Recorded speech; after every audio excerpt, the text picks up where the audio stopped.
बदायूं क्षेत्र में आने का अवसर मिला। आप लोगों की जो भी अपेक्षाएं रही होंगी वो आप जानते हैं। मैं भी इसे एक अवसर के रूप में देख रहा हूं कि आपके अंदर जो जिज्ञासाएं हैं उनको और आगे बढ़ना चाहिए।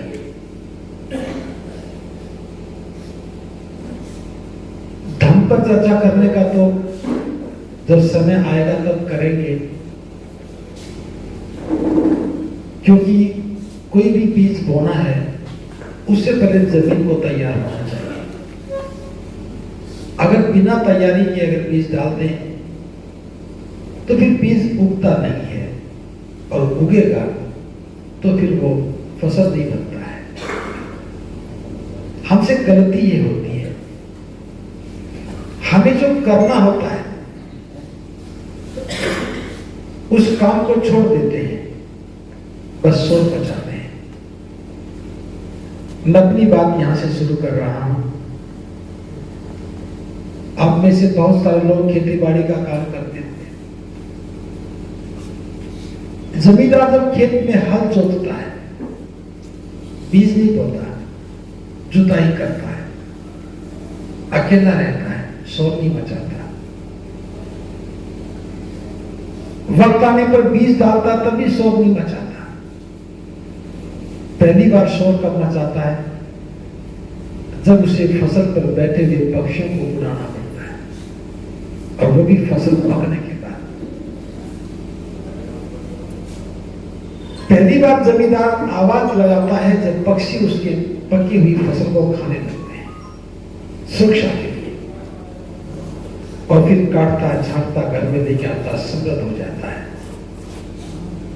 हम लोगों से चूक ये हो गई, हम पहले शोर मचाते हैं, पक्षियों को बुलाते हैं, फिर बीज बखेरते हैं और पक्षी चुप जाते हैं। मेरी बात को थोड़ा गंभीरता से समझना, समझोगे तब समझ में आएगा। अगर भारत में बुद्धिज्म को खड़ा करना है तो एक काम तो समझ लो कि अब शोर नहीं मचाना है। शोर मचाने से इस काम का कोई सरोकार नहीं है। दूसरी बात, हमारी समझ में आना चाहिए कि हमारा लक्ष्य क्या है और क्यों है। हमें कितने संगठन बने, कितने लोग समाज को जगाने का काम कर रहे हैं, कितने लोग धर्म को फैलाने का काम कर रहे हैं, और धर्म नजर नहीं आता।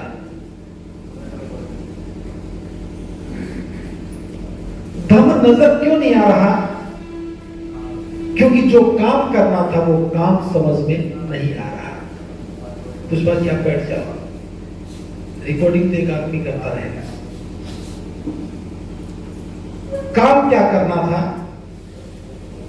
इस बात को जानने के लिए हमें बाबा साहब के पास ही जाना होगा।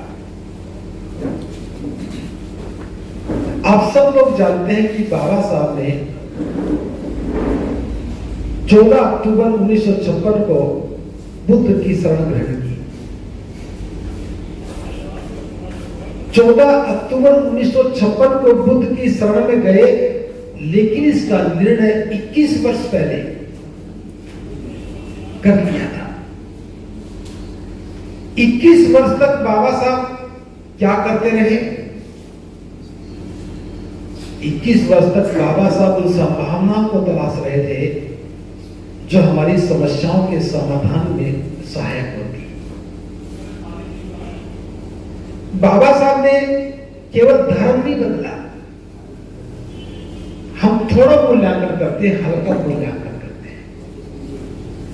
हमें सोचना यह चाहिए था कि बाबा साहब बुद्ध की शरण में क्यों गए और हमें जाने के लिए क्यों कहा।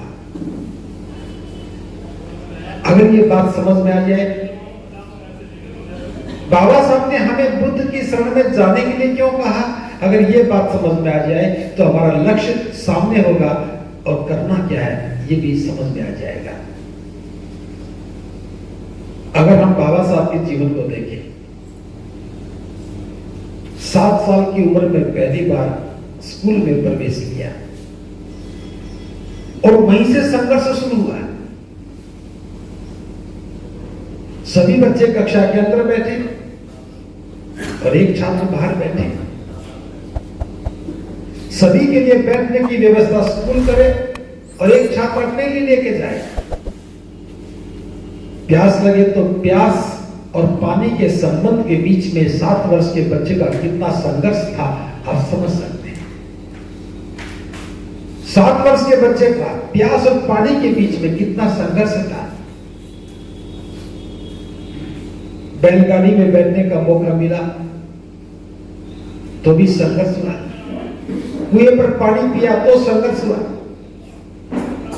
10वीं पास करने के बाद पढ़ने का मौका मिला तो संघर्ष हुआ। नौकरी करने का मौका मिला तो संघर्ष हुआ।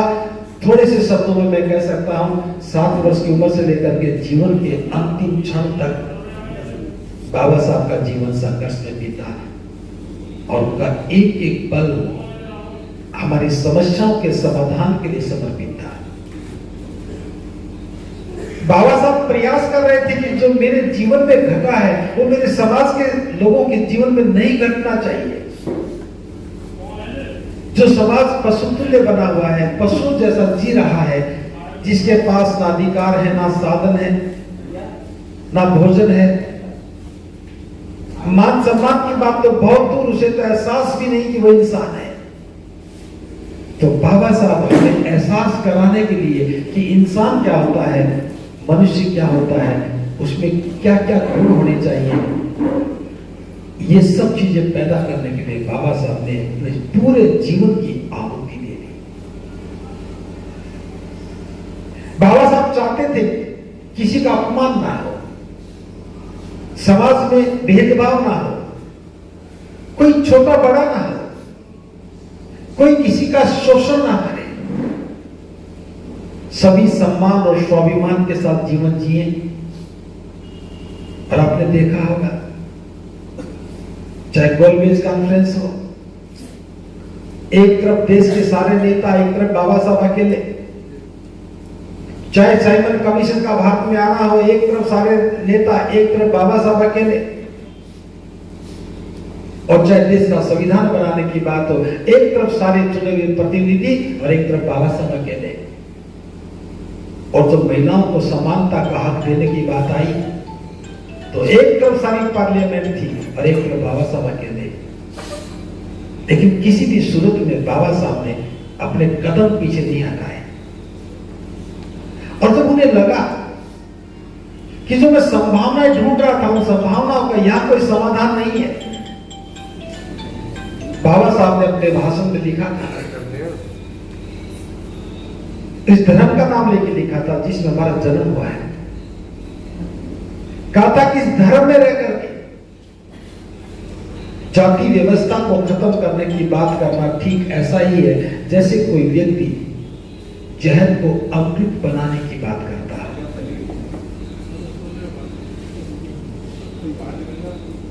जिस व्यवस्था में हमारा जन्म हुआ है, जिस धर्म में हमारा जन्म हुआ है, उस धर्म में रहकर कोई व्यक्ति समानता की बात करे, भेदभाव को खत्म करने की बात करे, जाति को खत्म करने की बात करे, ये ठीक वैसा ही है जैसे कोई व्यक्ति जहर को अमृत बनाने की बात करता। ये संभव नहीं है कि कोई व्यक्ति अमृत बना दे जहर को। जब जहर अमृत नहीं बनाया जा सकता तो फिर ये अमानवीय व्यवस्था मानवीय व्यवस्था में नहीं बदल सकती, क्योंकि ये व्यवस्था जाति पर आधारित है। इसलिए बाबा साहब जानते थे अगर मैंने व्यवस्था बदलने की बात नहीं की तो फिर मेरे लोग रास्ता नहीं खोज पाएंगे। हमें रास्ता नजर आने लगे, उस मार्ग पर चल करके जीवन की समस्याओं के समाधान नजर आने लगे। ये जान करके बाबा साहब ने बुद्ध की शरण में जाने का निर्णय लिया और 14 अक्टूबर 1956 को बाबा साहब बुद्ध की शरण में गए। पहले शोक गए और फिर आह्वान किया कि जो भी व्यक्ति मेरे साथ बुद्ध की शरण में जाना चाहता खड़ा हो जाए। बाबा साहब का ये कहना था और लाखों लोग जो पंडाल में थे सारे खड़े हो गए। फिर बाबा साहब ने उनको दीक्षा दी, यानी कि बाबा साहब ने उनके लिए बुद्ध का द्वार खोला, लाखों बौद्ध बन गए। उसी समय की घटना है, मैं बता रहा हूं। दीक्षा लेने के बाद, दीक्षा देने के बाद जब बाबा साहब वापस आए तो पत्रकारों ने बाबा साहब से कुछ सवाल पूछे। एक पत्रकार ने कहा कि बाबा साहब आपको धर्म ही बदलना था, तो इस रूखे सूखे धर्म में क्यों गए? धर्म बदलना था तो किसी हरे भरे धर्म में जाते, जो बहुत समृद्ध धर्म है उनमें जाते। हम देख रहे हैं कि भारत में बोधि वृक्ष की शाखाएं सूख चुकी हैं, एक भी पत्ता हरा नहीं है। जिस धर्म का एक भी पत्ता हरा नहीं है, उसमें जाकर के आप क्या करेंगे? तब बाबा साहब ने बड़े गंभीर होकर कहा था, मैं जानता हूं भारत में बौद्ध धर्म की शाखाएं सूख चुकी हैं। भारत में बौद्ध धर्म की शाखाएं सूख चुकी हैं, किसी भी शाखा पर कोई हरा पत्ता नजर नहीं आता। लेकिन मैं ये भी जानता हूं इस बोधि वृक्ष की जड़ें हरी हैं, और जिस वृक्ष की जड़ें हरी होती हैं उनमें से नई टहनियां, नई शाखाएं और नए पत्ते आने की संभावना होती है। बस उसी संभावना को देख करके मैं बुद्ध की शरण में गया हूं, बौद्ध धर्म को मैंने अंगीकार किया है। जब पत्रकारों ने पूछा तो बाबा साहब, हम कब तक उम्मीद करें कि भारत में बोधि वृक्ष हरा भरा हो जाएगा? जिस संभावना को आप देख रहे हैं वो संभावना में हम कब तक जाने कि भारत में बोधि वृक्ष हरा भरा हो जाएगा? तब बाबा साहब ने कहा था, यदि मुझे 2 वर्ष और जीवित रहने का मौका मिला, अगर 2 वर्ष तक मैं और जीवित रहा तो पूरे भारत को बौद्ध में बना दूंगा। पूरे भारत में बोधि वृक्ष की शाखाएं हरी भरी होंगी और पत्ते भी हरे भरे होंगे। सारे देश में बोधि वृक्ष अपनी गरिमा को सुशोभित होगा। प्रबुद्ध उपासक उपासिकाओं, अब ये बात हमारे समझने की थी। जिस काम को बाबा साहब 2 वर्ष में कर सकते थे, हमें उस काम को करने में 67 वर्ष मिले।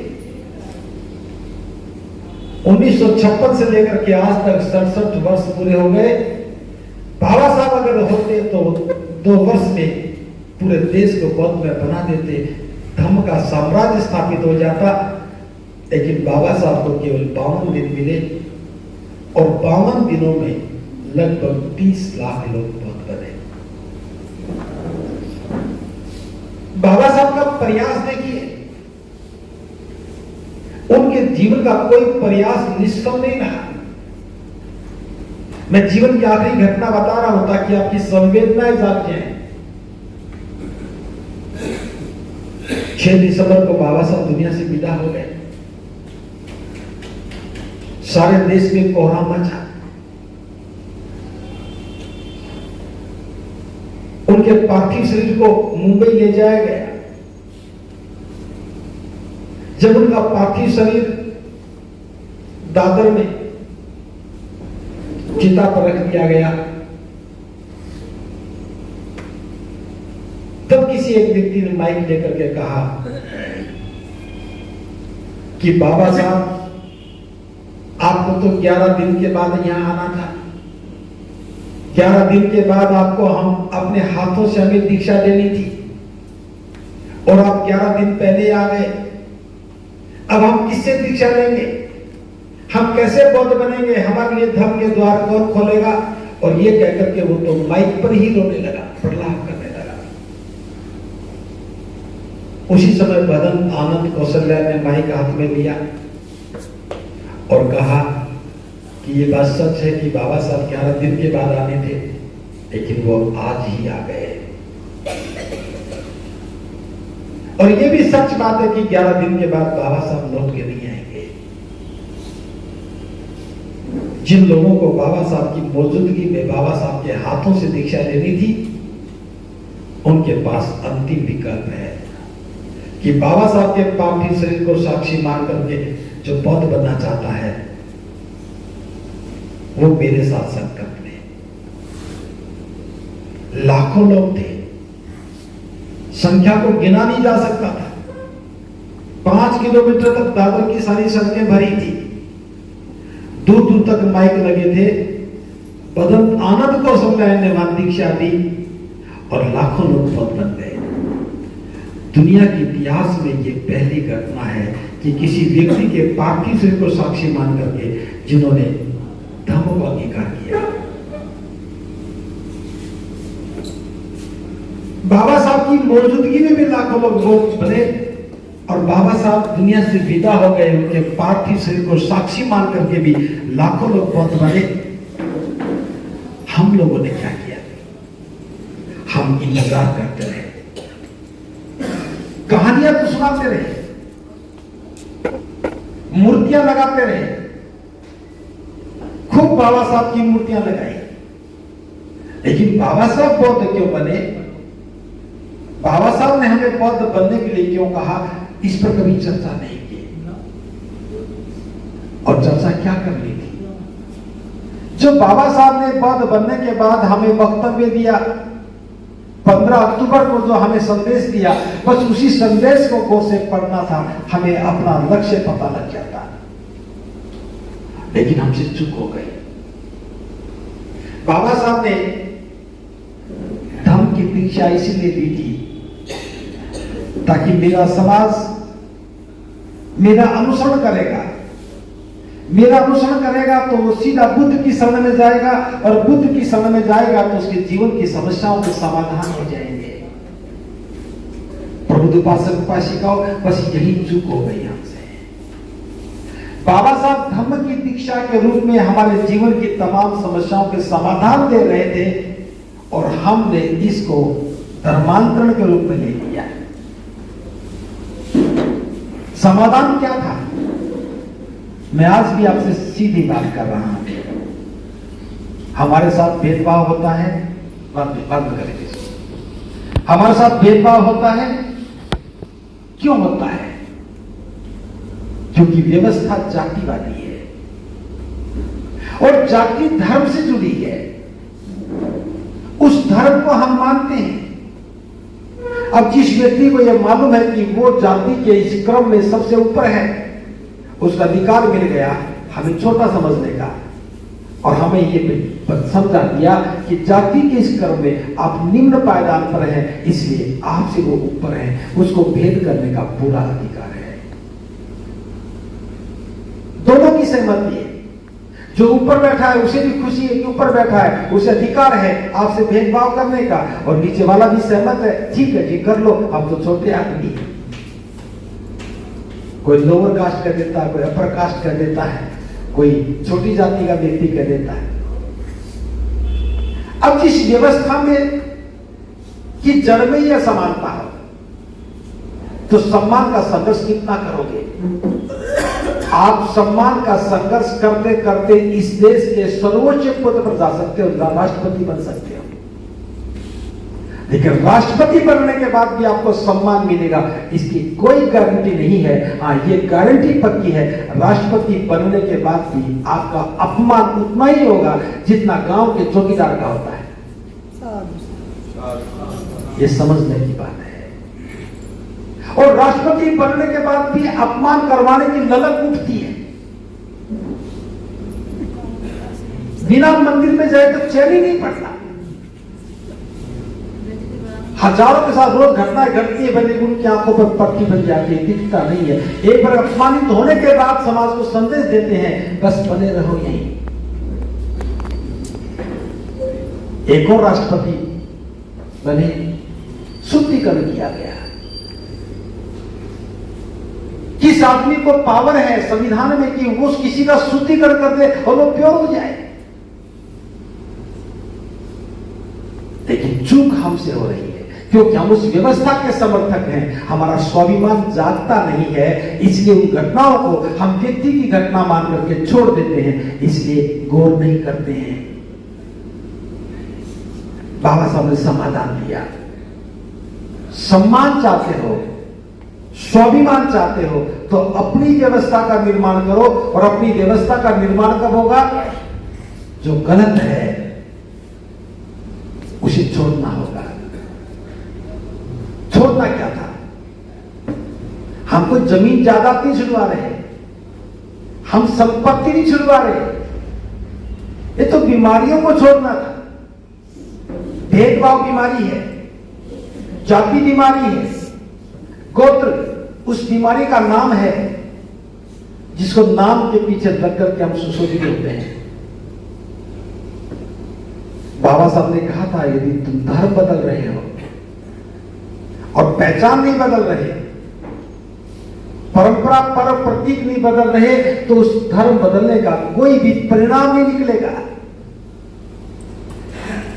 मैंने उत्तर प्रदेश को बहुत पहले तो ही देखा था, लेकिन पिछले 10-12 वर्षों से मैं ठीक से उत्तर प्रदेश को समझने की कोशिश कर रहा हूं। जहां जहां बाबा साहब का आंदोलन आगे बढ़ा, कानपुर से लेकर के आगरा होते हुए सहारनपुर तक, मेरठ तक मान लो, जहां जहां बाबा साहब का आंदोलन बढ़ा वहां वहां विश्व शाकाहारी स्थापित हो गए।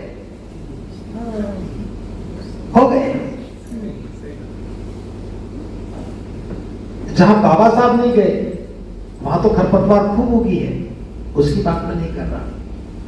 अब काम इतना सा था, बाबा साहब समझा के गए कि भेदभाव कैसे खत्म होगा, ये गैर बराबरी कैसे खत्म होगी, कितना आसानी से समझाया। बाबा साहब ने बताया, उसी भाषण में लिखा है। जैसे पहाड़ों से छोटे छोटे नाले निकलते हैं, छोटे छोटे नाले मिलकर के बड़े नाले बन जाते हैं, लेकिन किसी भी नाले का कोई नाम नहीं होता है।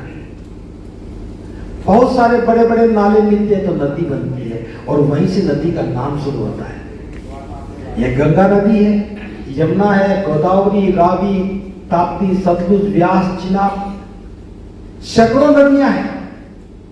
जहां से शुरू हुई समुद्र तक जाती है, सैकड़ों मील की दूरी तय करती है, लेकिन नाम भी वही रहता है, पहचान भी वही रहती है, नदी नदी रहती है। जो ही वो नदी समुद्र में जाती है, समुद्र में जाने के बाद उस नदी का नाम खत्म हो जाता है, पहचान खत्म हो जाती है, और वो नदी समुद्र हो जाती है। आपके पास से गंगा गुजरी है, ये गंगा वहां तक गंगा है जहां तक समुद्र नहीं है।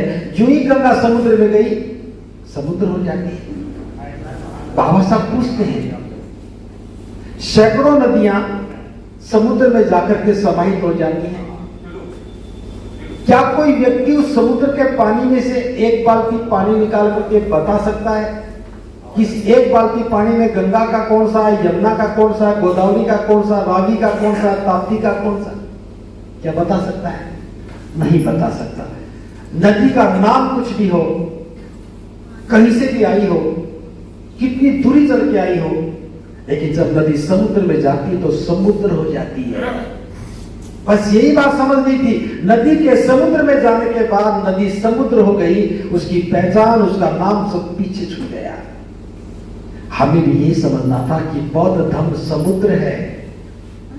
हम किसी भी जाति में पैदा हुए हो, किसी भी गोत्र में पैदा हुए हो, बुद्ध की शरण में जाने के बाद तो बौद्ध ही होना था। लेकिन यहां भी बौद्ध कैसे बने? समुद्र में जाने से तो डर लगा, किनारे पे ठहर गए। ये जाटव बौद्ध, ये शाक्य बौद्ध, ये कुशवा बौद्ध, जातियां जिंदा रखी और बौद्ध बन गए, आंदोलन खत्म हो गया। नदी अगर समुद्र में ना जाए और बाहर ही ठहर जाए तो झील तो बन सकती है, समुद्र नहीं बनती। हम ठहरी हुई झील हो गए। ये ठहरे हुए जाटवों की झील, ये ठहरे हुए शाक्यों की झील, ये ठहरे हुए कुर्मियों की झील। कौन बताए कि समुद्र में जाना था और हम ठहर गए। और जिस दिन हम बुद्ध की शरण में जाने के बाद बौद्ध हो जाए तो सबसे पहली बात आपकी जाति खत्म हो जाती है। जाति खत्म होने के बाद जो सबसे ऊपर बैठा है वो कैसे मापेगा कि मैं उससे बड़ा हूं या छोटा? आप सबकी अपनी जातियां हैं ना। आप सबको पता कि मेरी जाति उसकी जाति से छोटी या बड़ी, जानते हो। अब यहां कोई आदमी अमेरिका से आ जाए, उसका नाम विलियम रॉबर्ट हो, आप उसको देख करके अपनी जाति माप सकते हो कि उससे आप बड़े हो या छोटे हो?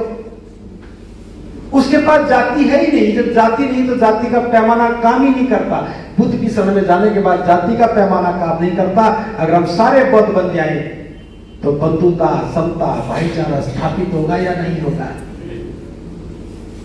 लेकिन हम तो बुद्ध को भी इसलिए पकड़ के बैठ गए कि बाबा साहब ने बुद्ध को स्वीकार किया, इसलिए मैं रहूं तो वही का, लेकिन बाबा साहब को मानता हूं इसलिए बुद्ध को भी मान लेता हूं।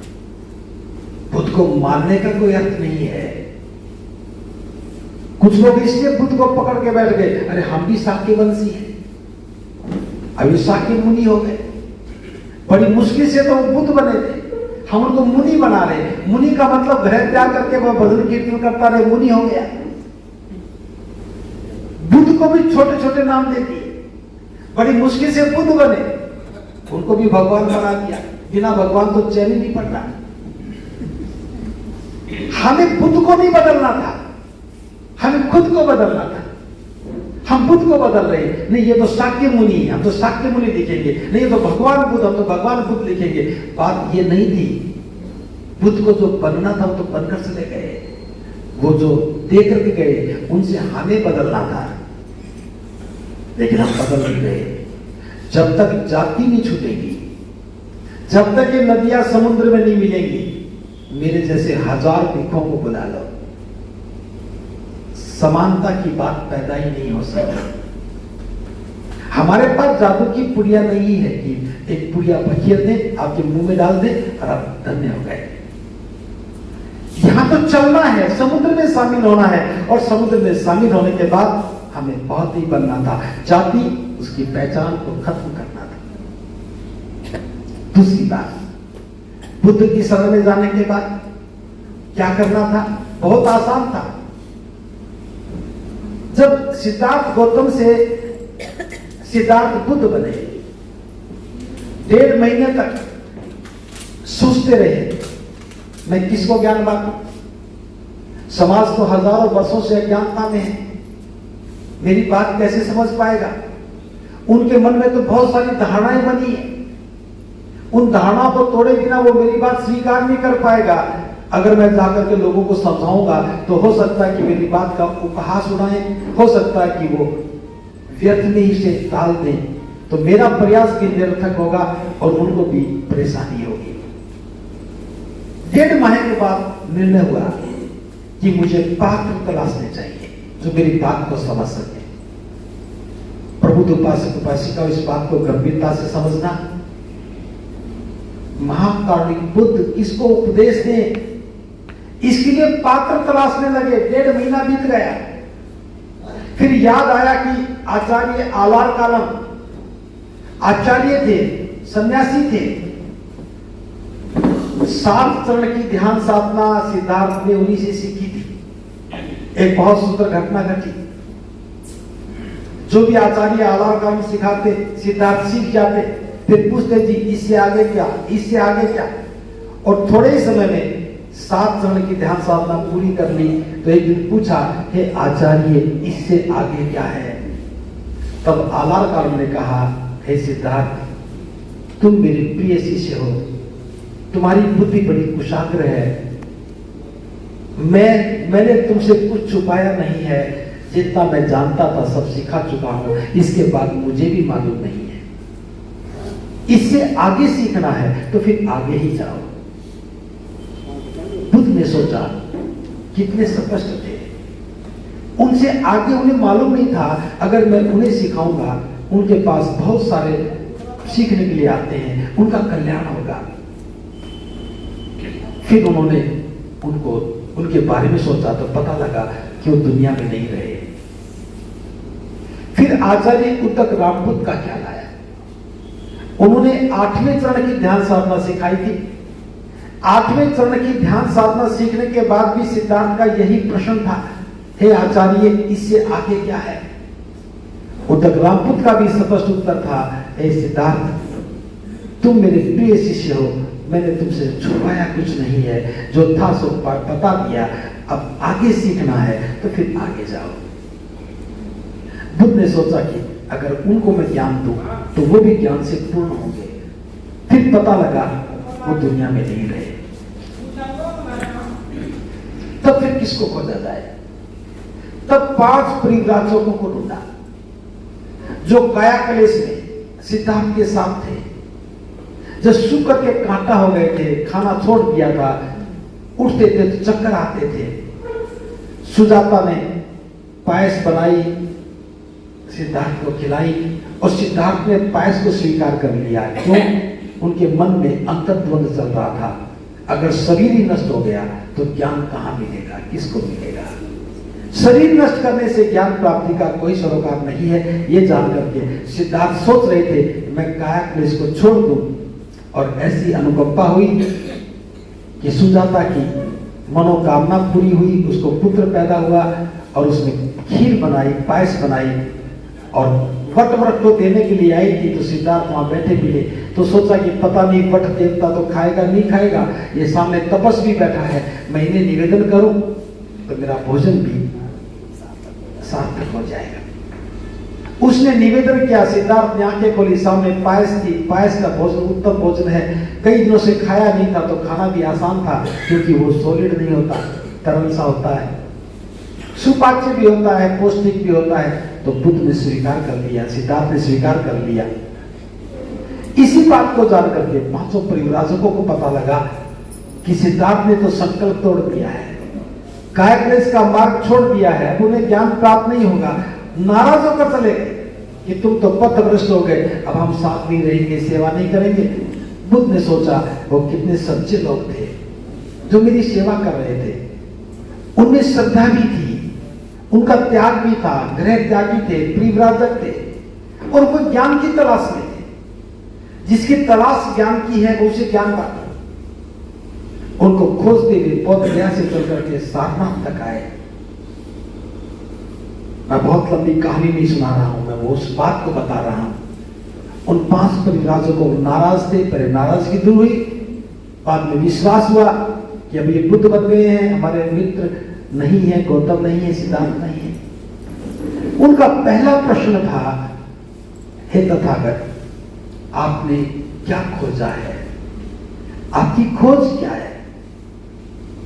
तब बुद्ध कहते हैं मैंने जो खोजा है उसमें आत्मा और परमात्मा का कोई स्थान नहीं है। पहली बात यहां से शुरू होती है कि मैंने जो खोजा है उसमें आत्मा परमात्मा का कोई स्थान नहीं है। और सारे झंझट तो आत्मा परमात्मा से तो है, सारी उलझने तो यही है, दिमाग में ये तो बैठा है कि परमात्मा के पास जाना है, परमात्मा करने वाला है, परमात्मा ही कर रहा है, परमात्मा ही होता है, आत्मा ही है, मरती नहीं, जीती नहीं, कुछ नहीं, सब बातें हैं। और बुद्ध ने क्या कहा? जो मैंने खोजा है इसमें इनका कोई स्थान नहीं है। संशय दूर हो गए, आत्मा नहीं, परमात्मा नहीं तो पाप और पुण्य नहीं, कर्मकांड नहीं, स्वर्ग और नरक नहीं, स्वर्ग नरक नहीं, कर्मकांड नहीं तो पुरोहित नहीं। एक झटके में ही बुद्ध ने बता दिया कि ये सब निरर्थक बातें हैं। तो उन परिव्राजकों ने कहा तो फिर आपने खोजा क्या है? तब बुद्ध कहते हैं जो मैंने खोजा है उसके 2 आधार केंद्र हैं। पहला आधार केंद्र यह है, एक मनुष्य का दूसरे मनुष्य के साथ अच्छा संबंध का होना। एक मनुष्य का दूसरे मनुष्य के साथ संबंध अच्छा होगा तो सुख मिलेगा, और संबंध बुरा होगा तो दुख मिलेगा। जहां भी कलह है, कलेश है, संघर्ष है, वहां संबंध बुरे हैं। पहली बात संबंध की गई, संबंध अच्छे हैं तो सुख मिलेगा, संबंध बुरे तो दुख मिलेगा। और दूसरी बात, दुनिया में दुख है और दुखों का नाश करके सुख का मार्ग प्रशस्त करना ही मेरे धर्म का केंद्र है।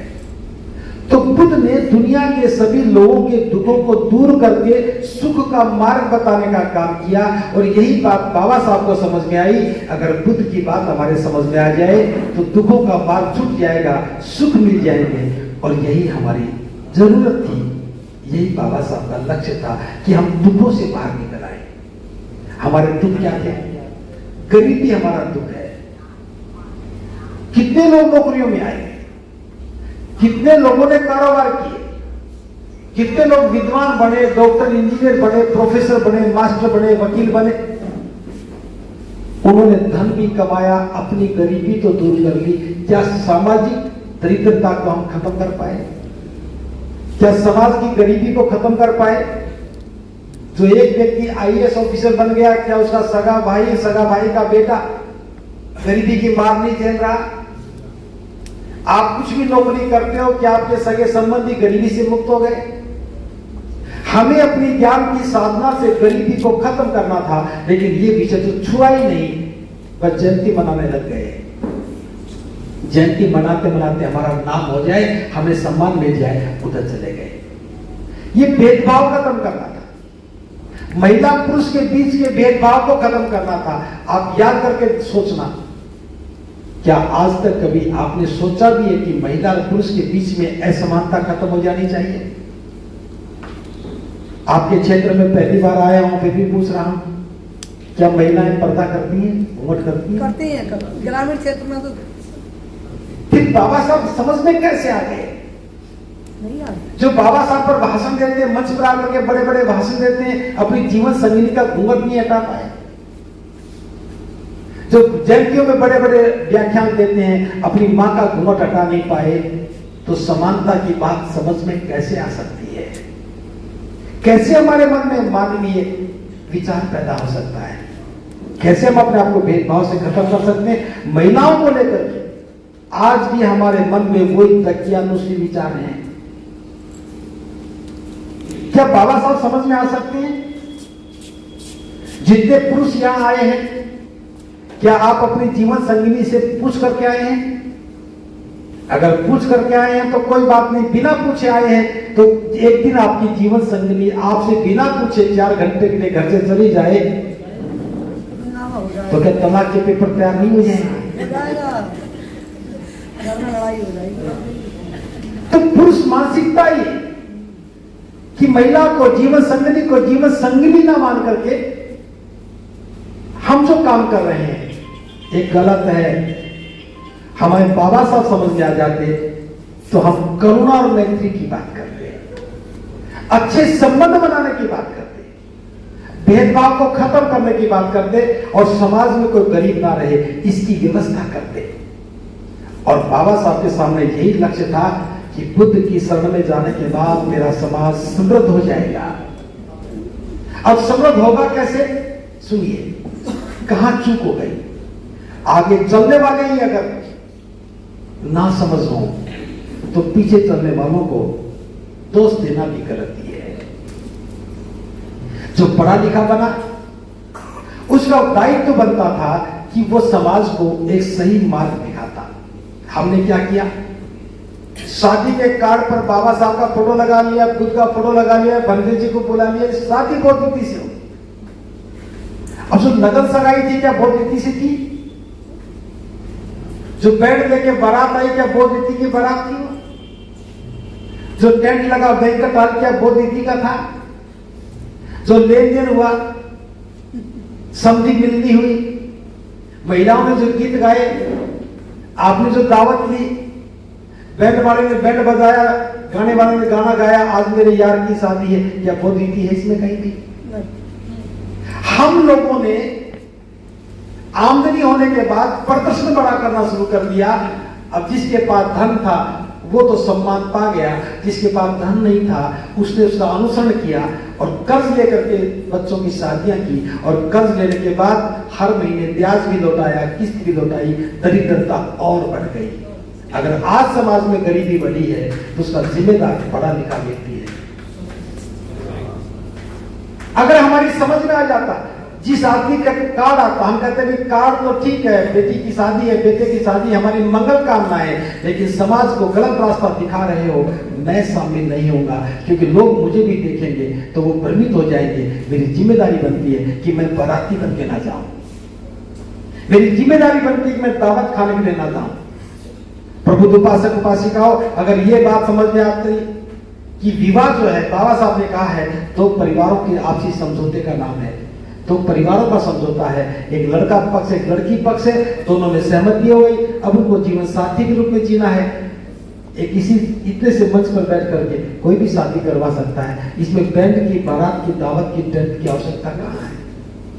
अगर इतनी बात आप समझाने में कामयाब हो जाते, आज भी समझाने में कामयाब हो जाओ, और मैं तो ये भी कहता हूं, कोई समझे या ना समझे, आप संकल्पित हो जाओ, दो बातों के संकल्पित हो जाओ। पहली बात, बारात में जाना नहीं, दूसरी बात, दावत खाना नहीं। अगर बारात में नहीं जाओगे तो बैंड नहीं बजेगा, बारात में नहीं जाओगे तो घोड़ी भी नहीं आएगी, बारात में नहीं जाओगे तो नाचने वाले भी नहीं होंगे, और नाचेंगे नहीं तो पीने वाले नहीं होंगे, और जब बारात नहीं आएगी तो लड़की वाला भी किसी को क्यों बुलाएगा? बारात नहीं आएगी तो टेंट क्यों लगाएगा? बारात नहीं आएगी तो दावत क्यों करेगा? और टेंट भी नहीं है, खाना भी नहीं है, बैंड भी नहीं है, तो शादी सामान्य तरीके से हो जाएगी, और शादी सामान्य तरीके से होगी तो कर्ज क्यों लेना पड़ेगा? और कर्ज नहीं लेना पड़ा तो ब्याज और किस्त नहीं जाएगी, जो कमाएगा उसमें अपने बच्चों की ठीक से परवरिश करेगा, गरीबी नजदीक भी नहीं आएगी। आपका एक संकल्प समाज को दरिद्रता से बचा सकता है। आप ये सोचिए, मैं बारात नहीं जाऊंगा, मैं दावत नहीं खाऊंगा, इस संकल्प को लेने में कितना पैसा खर्च हो जाएगा मेरा? आपका कितना खर्च होगा? थोड़ा लोग छोड़ना है, और खाना खिलाना कभी खिला दो, आज भले 1000 लोगों को खाना खिला दो। मैं किसी की बारात में नहीं जाता, लेकिन हजारों लोगों को खाना खिलाता हूं। मैं किसी के बारात में नहीं जाता, 1000 लोगों को खाना खिलाता हूं, तो खाना खिलाना नाम थोड़ी होता है। प्रभु उपासक उपासिका, बाबा साहब को यही समझना था, हमें बाबा साहब को ठीक से समझने में गलती की है, प्रदर्शन से बचना था। शादी की परंपरा बदलनी थी, परंपरा बदल जाती तो गरीबी खत्म हो जाती। एक भी व्यक्ति कर्जदार नहीं होता, और कर्जदार नहीं होता तो जमीनें नहीं बिकती, जमीनें नहीं बिकती तो जमीर नहीं बिकती। हमारी जमीनें शादियों में बिकी हैं, हमारी जमीनें कर्ज में बिकी हैं। हमें जमीनें बचानी थी, जमीन बचाते तो जमीन बच जाती। हमने जमीनें सम्मान में बेच दी और फिर अपमान का शिकार हो गए। हो सकता है कि कुछ लोगों ना बेची हो, लेकिन ज्यादातर जमीनें शादियों की तमक झमक में बिकी हैं, और उसकी गुनाहगार कौन है? आप लोग। जिसके पास जमीन नहीं है, कर्ज ले लिया, तो वो पूरा परिवार कर्जदार बन जाता है। जमींदारों के खेत में काम करता है, फिर उनके साथ बुरा व्यवहार होता है, दुराचरण होता है, उनके साथ अपमानित घटनाएं होती हैं, फिर आप संगठन का बैनर लेके आते हो। क्या रुकना नहीं चाहिए था? हम बौद्ध बन गए। ये बात कहने का मतलब यह था कि हमने तमाम परंपराएं बदल दी। आदमी के मरने के बाद भी अस्थियां लेकर गंगा में डालते हैं। इससे बड़ा अन्याय और क्या कर रहे हैं? बुद्ध ने साफ समझाया है कि हमारा जीवन 4 तत्वों से बना है, पृथ्वी, धातु, वायु, अग्नि, जल। फिर बता रहा हूं, पृथ्वी, वायु, अग्नि, जल, ये 4 तत्व मिले। प्रकृति ने पृथ्वी से पृथ्वी धातु ली, वायु से वायु, अग्नि से अग्नि, जल से जल। 4 तत्व आए, इकट्ठे हुए, एक रासायनिक क्रिया हुई, उसमें चेतना का संचार हुआ, और चेतना का नाम जीवन है। जब तक वो चारों तत्व इकट्ठे रहे, जीवन बना रहा। एक दिन चारों तत्व विखंडित हो गए, बिखर गए, जीवन नष्ट हो गया, उसका नाम मृत्यु है। अब मृत्यु के बाद प्रकृति का नियम सुनिए। आदमी के मरने के बाद चाहे दफनाओ, जलाओ या जंगल में डाल दो, किसी भी अवस्था में उसके शरीर में जो पानी था वो भाप बन के कहां गया? पानी भाप बन के पानी में जाएगा। उसमें जो वायु थी वो निकल करके वायुमंडल में गई। उसमें जो अग्नि थी, उष्मा थी, गर्मी थी, वो निकल करके तापमान में गई, वायुमंडल में गई, तापमान में गई। और जो पृथ्वी धातु थी वो कहां गई? वो हड्डियों के रूप में, राख के रूप में पृथ्वी पर आ गए। प्रकृति ने चारों तत्व 4 जगह से लिए थे। पृथ्वी धातु पृथ्वी से ली, लौटा दी अस्थियों के रूप में। वायुमंडल से वायु ली, लौटा दी। पानी से पानी लिया, लौटा दिया। अग्नि से अग्नि ली, लौटा दी। प्रकृति ने अपना कर्ज चुका लिया। लेकिन बीच में पुरोहित आ गया, आपके मन में बहम डाल दिए, आत्मा का भूत घुसेड़ दिया और फिर अस्थियां लेकर के पूरे प्रपंच करते गंगा में जाते हो। अस्थियां पृथ्वी डालते हो, पानी में मिलाते हो, प्रकृति का नाश नहीं करते क्या? इतना समझना था। अस्थियां लेकर के मिट्टी के घड़े में, मिट्टी के घड़े में लेकर के गड्ढा खोद करके पृथ्वी में रखना था। उसके ऊपर बाकी राख फैला देते और उसके ऊपर एक पेड़ लगाते, आम का पेड़ लगाते, जामुन का लगाते, पीपल का लगाते, बरगद का लगाते, कटहल का लगाते। और जब भी बड़ा होता उसकी छाया में बैठते तो माँ की अस्थियों पर है तो माँ याद आती, पिता की अस्थियों पर पिता याद आते।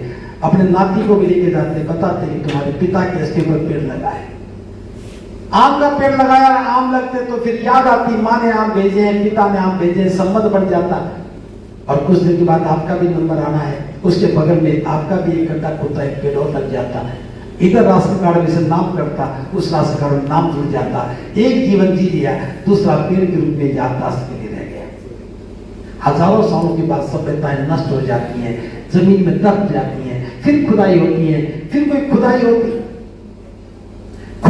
पेड़ की जड़ों में हड्डियां निकलती, उनमें हड्डियां निकलती तो खोजते, कागज खंगालते, कौन लोग थे? फिर पता लगता जरूर बौद्ध लोग रहे होंगे, क्योंकि बौद्ध लोग कर्मकांडी नहीं थे। पानी में गया, वायु में, अस्थियां धरती में गई हैं, जरूर बौद्ध लोग रहे हैं। आने वाली पीढ़ियां शोध करती कि बदायूं के बौद्ध कैसे रहे होंगे। अब अस्थियां पानी में बहा कर क्या अवशेष नष्ट कर दिए? हमारे पूर्वों के अवशेष तो है क्या? आपके दादा परदादा दुनिया से चले गए, उनका कोई अवशेष बचा है क्या? मिस्र की सभ्यता को देखो, अवशेष आज भी बचे हैं। पोटामिया को देखो, अवशेष आज भी बचे हैं। सिंधु घाटी को देखो, अवशेष बचे हैं। हमारे अवशेष नष्ट करने की शैतानी चाल थी, हमें समझना चाहिए था। हमें उस पुरोहित को कोसने की बजाय सड़क पर गड्ढे खोद करके बस एक पेड़ लगाना था। इतना कर लेते तो क्या हमारी व्यवस्था नहीं बन जाती? कितने पैसे खर्च होते हैं? किसी पुरोहित के पास जाना नहीं, आत्मा का क्या हुआ पूछना नहीं, बुद्ध की शरण में है, पेड़ लग गया, माँ की याद आएगी तो पेड़ दिखेगा, पिता की आई तो पेड़ दिखेगा, पर्यावरण के समर्थक बन गए। ये हमारी सभ्यता थी। इसलिए परंपराएं बदलनी है। आप परंपरा बदल लो, धर्म मत बदलो, पर्व बदल लो। अभी सदावन उपासक रामपुर जी ने बताया कि दीपोदान शुरू हो गया। मेरी उम्र 14 वर्ष थी जब मैंने 8वीं का इम्तिहान दिया। उस दिन मेरे समझ में आ गया था कि बाबा साहब ने कहा है कि हिंदुओं का कोई पर्व हमारा पर्व नहीं है। 79 से लेकर के आज तक हमने दिवाली नहीं बनाई, और जब यहां आ गए तो दिल्ली से हवा चली, दीपोदान हमारा। बाबा साहब ने बुद्ध उनका धमग्रंथ लिखा, कहीं जिक्र तक नहीं किया। बाबा साहब का कितना बड़ा वॉल्यूम साहित्य हमारे सामने, एक अक्षर भी नहीं लिखा, बल्कि महार परिषद के भाषण में बाबा साहब ने कहा था हिंदुओं का कोई त्योहार हमारा त्योहार नहीं है। इतनी सी बात समझ में नहीं आ रही। अब बहुत सारे लोग अभी नवरात्रों की भी पैरवी कर रहे हैं, होली की भी पैरवी कर रहे हैं। बस बाबा साहब को समझना है तो किसी और की बात को मत मानना। मैं कितनी भी बात कर सकता हूं, ये मेरी गलती होगी, लेकिन बाबा साहब ने जो कहा है उसमें कोई मिलावट नहीं होनी चाहिए। अगर जो व्यक्ति बाबा साहब को छोड़ करके अपनी बात कहता है तो जान लेना वो शैतान होगा। वो जरूर शातिर लोगों के चंगुल में बैठा होगा, उनका दिया खा रहा होगा, इसीलिए वो बौद्ध धर्म को भी मटिया मेल करने के षड्यंत्र में शामिल हो गया। प्रबुद्ध उपासक पासिकाओं, बाबा साहब ने बस इसी समझ के लिए कहा था, हमें सुखी होना है, दुखों से पार उतरना है, अंधविश्वास से बाहर निकलना है, समानता का व्यवहार करना है, बंधुता भाईचारे के साथ रहना है, मान सम्मान स्वाभिमान हमारे जीवन का ध्येय होना चाहिए। और बुद्ध की शरण में जाने के बाद ये सब उपहार आपको मिलने वाला है। लेकिन हमने क्या किया? हम सिर्फ भाषण देने लग गए। जयंतियां खूब मनाते हैं, मेरी बात को ध्यान से समझना। आज से पहले कितनी बार जयंतियां मनाई होंगी मुझे नहीं मालूम। क्या हर बार जयंती मनाते रहेंगे? पिछली जयंती में क्यों मनाई थी, इस बार सोचना चाहिए कि पिछली बार जयंती मनाई थी, हमने क्या लक्ष्य तय किए थे, क्या वो हासिल हुए? अगर नहीं हुए तो अगली जयंती मत मनाना जब तक पिछले लक्ष्य पूरे ना हो जाए।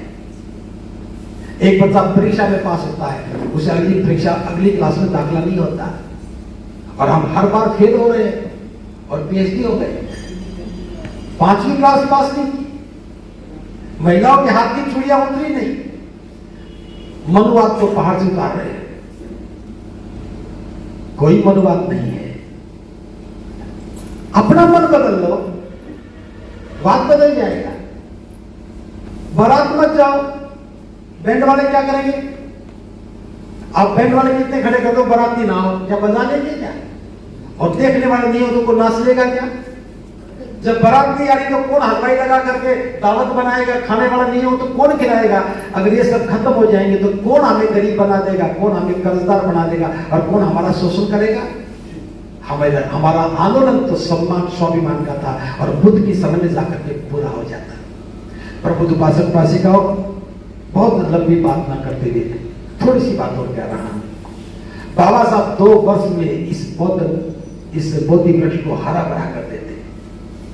हम पिछले 67 वर्षों से उसमें पानी नहीं दे पाए, उन जड़ों में खाद नहीं दी। हम खाद दी तो गंगा में जाके, खाद दी तो बारात में जाकर खरपतवार उगती रही। वो सारे गुनाहगार हैं जो बाराती बन के जाते हैं। अभी देव सो रही है, कोई खतरा नहीं है, उठने के बाद सारे बाराती बनोगे। मेरी बात को याद रखना, जिसके घर दावत खा रहे हो उसको गुलाम बनाने के लिए जिम्मेदार हो। जिसके बारात में जाकर खुश हो रहे हो उसको दरिद्रता के दलदल में धकेलने के बाद जिम्मेदार हो गए। इसलिए हाथ जोड़ के कहना, भैया मंगल कामनाएं स्वीकार कर लो, बस 2 काम नहीं करूंगा, बारात नहीं जाऊंगा, दावत नहीं खाऊंगा, तुम्हारे साथ खड़ा हूं, जब भी याद करोगे हमेशा तुम्हारे साथ पाऊंगा, लेकिन बस दावत नहीं खाऊंगा, बारात नहीं जाऊंगा। एक आंदोलन चलाओ।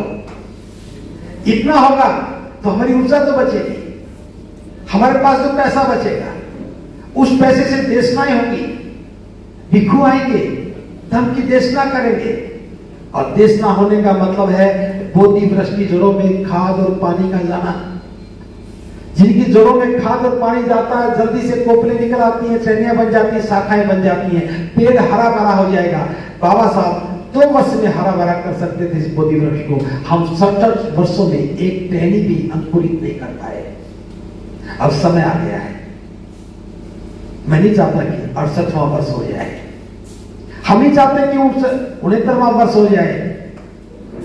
समय के साथ जो होगा देखी जाएगी, लेकिन जड़ों में खाद और पानी डालने का काम करो। और ये खाद पानी अपोध बन के मत डालना। अगर अज्ञानता में डालोगे, विश्वासी बन के डालोगे, जाति में बंधे रह करके डालोगे, बिना पौध बने डालोगे तो खरपतवार पैदा हो जाएगी और वो जड़ें फिर महकी हुई रह जाएंगी, शाखाएं हरी भरी नहीं हो पाएंगी। इसलिए इस आंदोलन को ठीक से समझो। मैं तो एक अनुरोध कर रहा हूं, बहुत अच्छा प्रयास है। इस प्रयास में भाषण नहीं होना चाहिए, इस प्रयास में सिर्फ चिंतन होना चाहिए, चर्चा होनी चाहिए।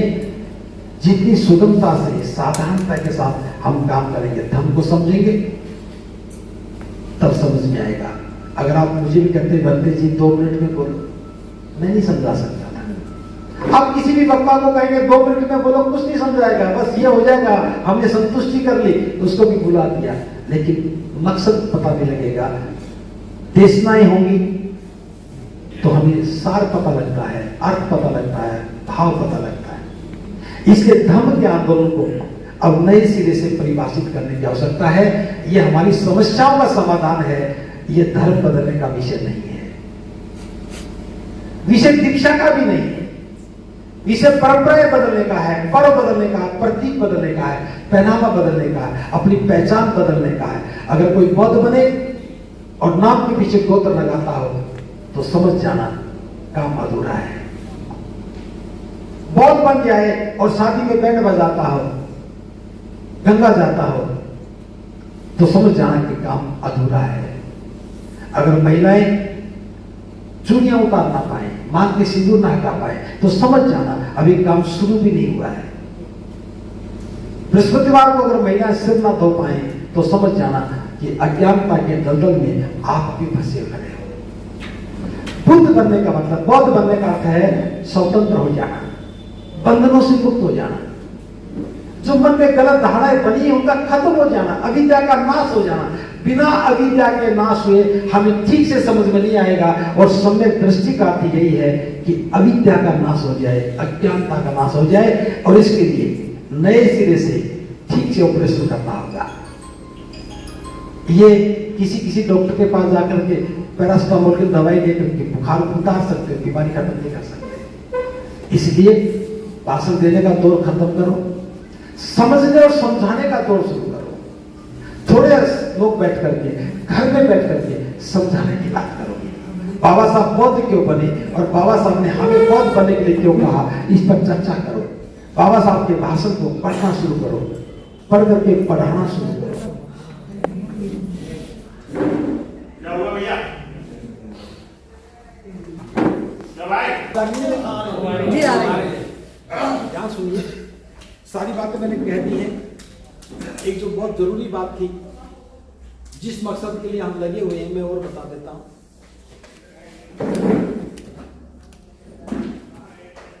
हमें 67 वर्ष लगे और हम धर्म को समझ नहीं पाए।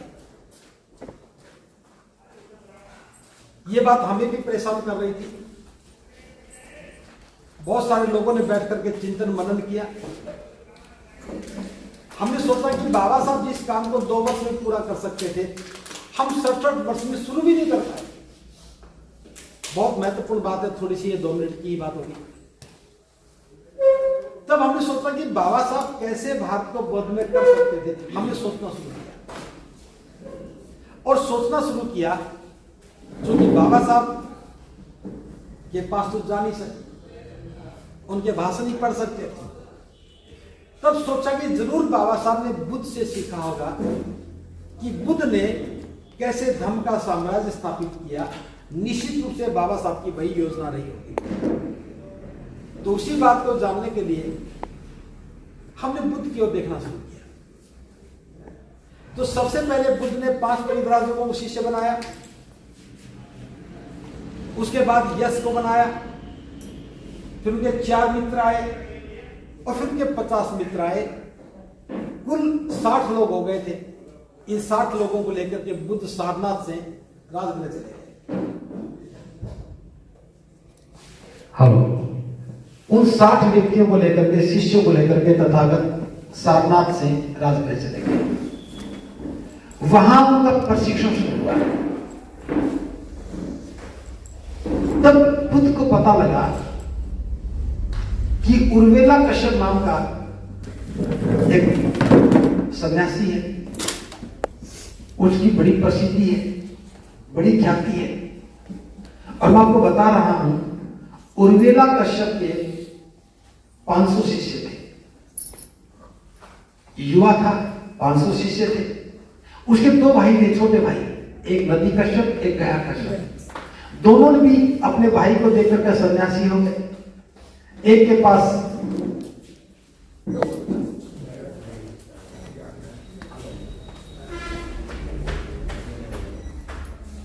कश्यप, गया कश्यप, वो भी अपने भाई का अनुसरण करके सन्यासी बने। नदी कश्यप के पास 300 शिष्य थे, गया कश्यप के पास 200 शिष्य थे। तो कुल मिलाकर के उर्वेला कश्यप के पास 1000 शिष्य थे। तब बुद्ध ने उर्वेला कश्यप को ही बदलने का निश्चय किया और उनके पास रहे। और रहते हुए एक दिन अवसर मिला, उसे पूछ लिया कि हे उर्वेला कश्यप, क्या तुम अरहत हो? और उर्वेला कश्यप जानता नहीं था कि अरहत क्या होता है। मैं सारी बात नहीं बता रहा हूं, बस इतनी सी बात है। उर्मिला कश्यप ने पूछा कि मैं अरहत कैसे हो सकता हूं? तो बुद्ध ने बता दिया, इस अग्निहोत्र को त्यागने के बाद, कर्मकांड को छोड़ने के बाद ही अरहत हो सकते हैं। उर्मिला कश्यप जो था बड़ा अहंकारी था, घमंडी था और कठोर भी था। अग्निहोत्र था, जटाधारी था, जटिल कहलाते थे। ये बात सुनने के बाद उसके मन में ख्याल आया कि मैं जो ज्ञान लिए बैठा हूं, बुद्ध के सामने तो कुछ भी नहीं है। मैं जिस मार्ग पर जा रहा हूं वो तो राग द्वेष पैदा करने वाला मार्ग है। आहुति देते हैं, स्वर्ग की कामना करते हैं, स्वर्ग में परियां मिलेंगी, ये सब तो वासनाएं जगाने का काम करते हैं। जो ही समझ में आया, उर्मिला कश्यप ने 1 मिनट नहीं लगाई, बुद्ध के सामने हाथ जोड़ करके नमन करते कहा, हे तथागत, आप मुझे आजीवन अपना शरणागत शिष्य स्वीकार करें। उर्मिला कश्यप जिसके पास 1000 शिष्य थे, वो किसका शिष्य बन गया? बनते ही केस काट दिए, दाढ़ी मूंड दी, कासा वस्त्र पहन लिया। उसको बदलता हुआ देखा तो उनके 500 शिष्य देख रहे थे, हमारे आचार्य तो केस कटवा चुके हैं, दाढ़ी भी कटवा चुके हैं। आए, हे आचार्य, हमारे लिए क्या आदेश है?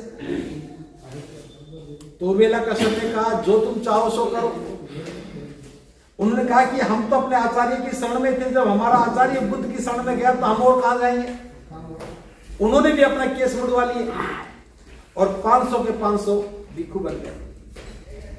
अब भिक्षु बनने के बाद उर्मिला कश्यप ने कहा कि भाई ये अग्निहोत्र का सामान है, यज्ञशाला है, आहुति देने की चीजें हैं, ये हमारे किस काम की? फेंक दो इन्हें। जब व्यवस्था बदल गई, मार्ग बदल गया, तो ये किस काम के? उन्होंने उठा करके नदी में डाल दिया। नदी के नीचे मुहाने पर नदी कश्यप था, ऊपर की तरफ उर्मिला कश्यप था, नीचे नदी कश्यप था। उनके शिष्य वो नदी में स्नान कर रहे थे, कपड़े धो रहे थे। सामान तैरता हुआ देखा, कहा कि कुछ तैरता हुआ निकालो, बाहर निकालो। तो पता लगा ये तो हमारे भाई का सामान है, जरूर कोई अनहोनी हो गई होगी, जरूर किसी ने उत्पात किया होगा। दोनों भाई, उनके 500 शिष्य गए और देखा तो सब बदला हुआ था। उनसे बातचीत हुई और वो भी शिष्य बन गए। अब वो सारे के सारे बुद्ध के शिष्य बन गए तो नगर में चर्चा हो गई। चर्चा राजा तक पहुंची, राजा बिंबिसार तक पहुंची और राजा बिंबिसार मिलने के लिए आए, क्योंकि वो उर्मिला कश्यप के शिष्य थे। उर्मिला कश्यप बुद्ध का शिष्य हो गया। मिलने के लिए आए और फिर आमंत्रण दिया कि तथागत, आप महल में आकर के भोजन दान स्वीकार करें।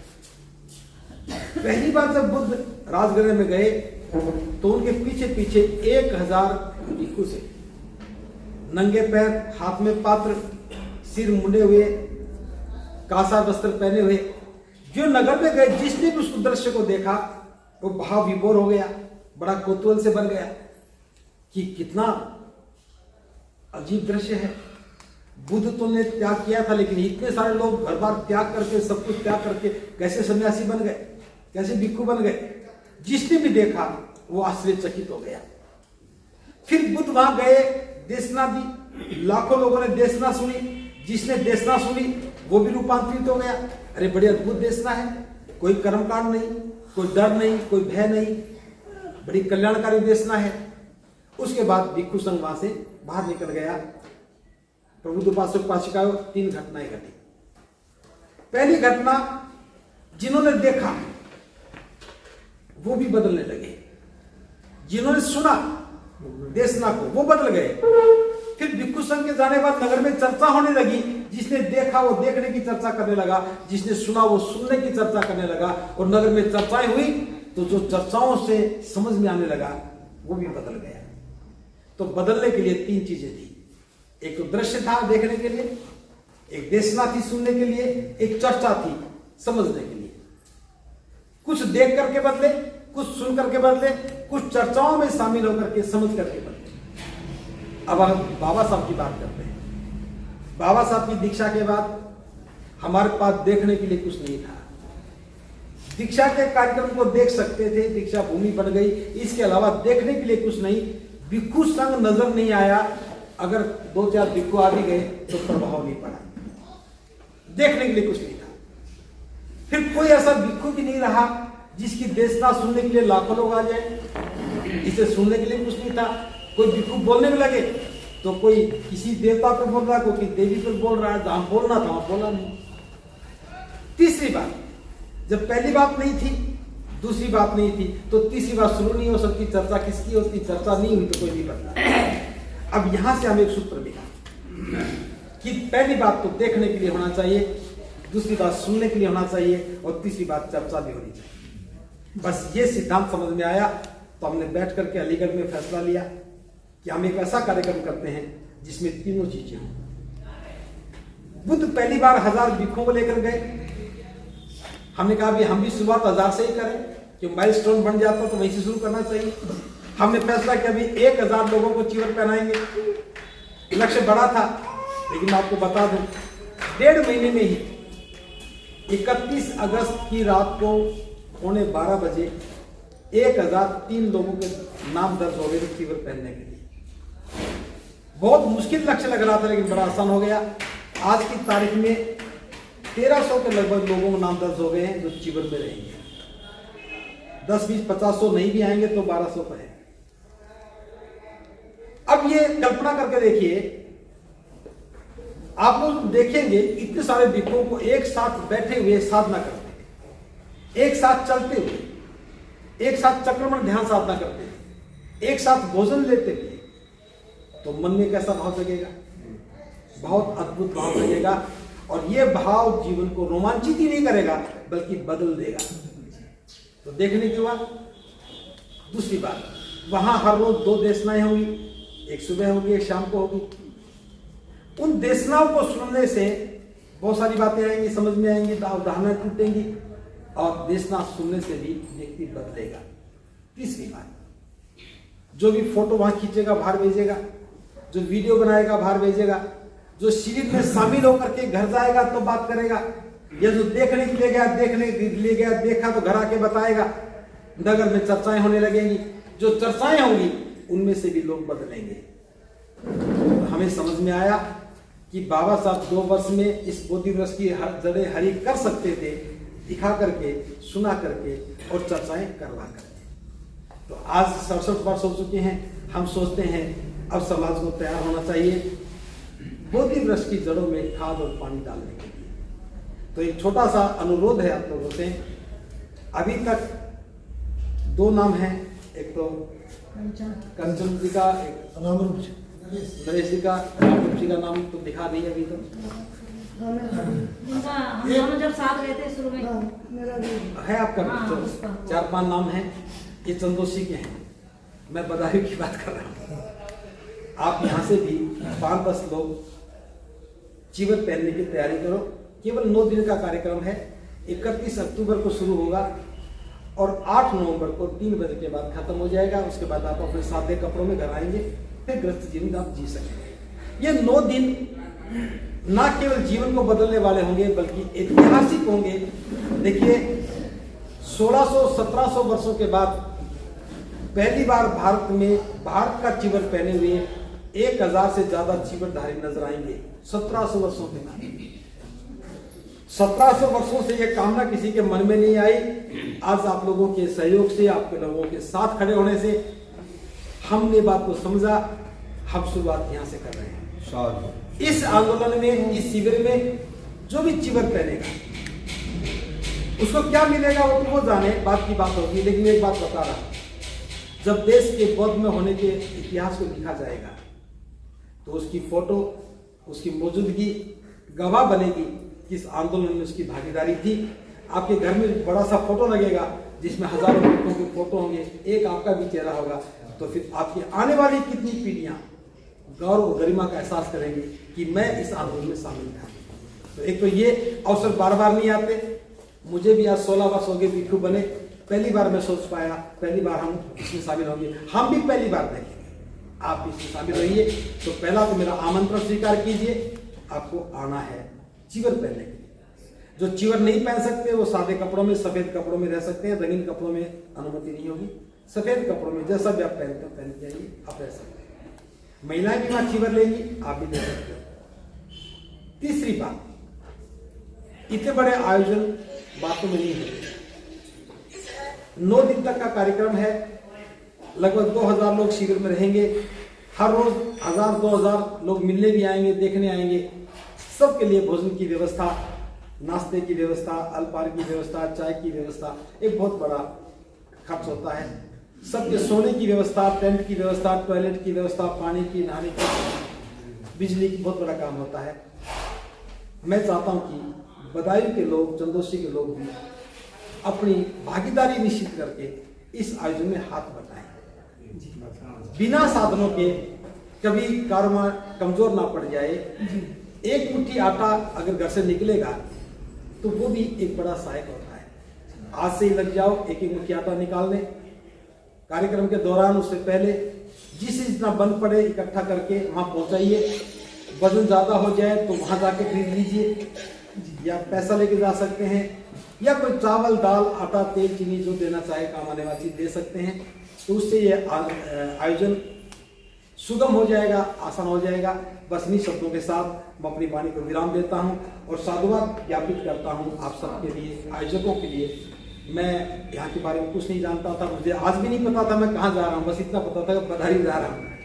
ये तो गुरु अलंकार जी जानते थे, इसलिए ले आए। तो मैं फिर मैंने आपके लिए बहुत बहुत साधुवाद ज्ञापित करता हूँ। हाँ, बिल्कुल सबको भी मेरा अनुरोध है, आप लोग भी आइए।